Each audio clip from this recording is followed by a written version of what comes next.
Hello, everyone. How are you? Today, we are going to be working on the free motion quilting prompt of arrow. And so, when you think about arrows, you think about them being straight.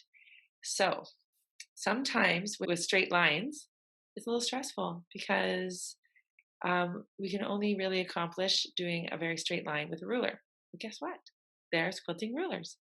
So, one of the things that I encourage you, of course, is when you're doing the doodling, you are actually creating the habits that you're going to be doing when you do the quilting. And so we're developing that muscle memory. So since we can use quilting rulers, I use a lot of I do a lot of ruler work with the quilting that I do. And so if you want to use a ruler to accomplish a certain level of a design, then you can use a ruler. That's okay. It's kind of your own project, but that's going to be really helpful. So, for example, so when I think about an arrow, so I'm here on my drawing. So this is your typical arrow, right? And then it comes back here, and often they'll have kind of that look to it. So if you wanted to establish, so say if you wanted to do even straight lines, you just want to do that, then what you would do is you come back in here and then you just create some arrows, just like that. So you're just going to draw along your pre-existing line and you're going to create this different design. So that's totally doable. And if you're worried, like when you're retracing, I often use a ruler when I'm retracing because why wouldn't I? It's there for you, so use it. We don't want to make things harder.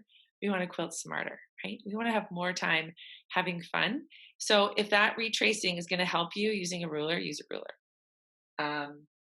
That might seem like you're cheating, but you're not because when you're actually quilting, you're doing that.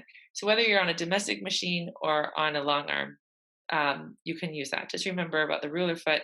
I love teaching. I have a ruler class that I really love to teach. It's like super empowering.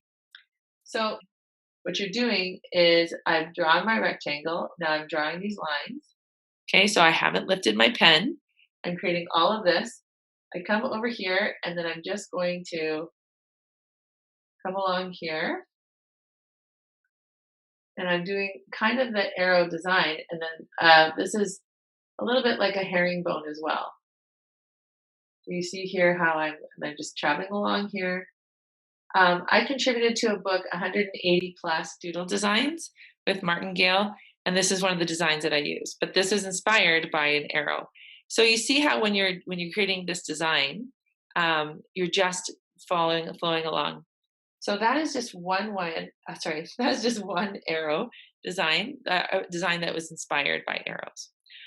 Okay, that's just going to be a short one for you. I really want to see what you're doing. So I'm just going to recap.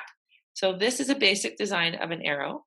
The other thing that when you're thinking about arrows is you could actually have a complete triangle like that. So even having that triangular shape, what could you integrate when you're doing the doodling?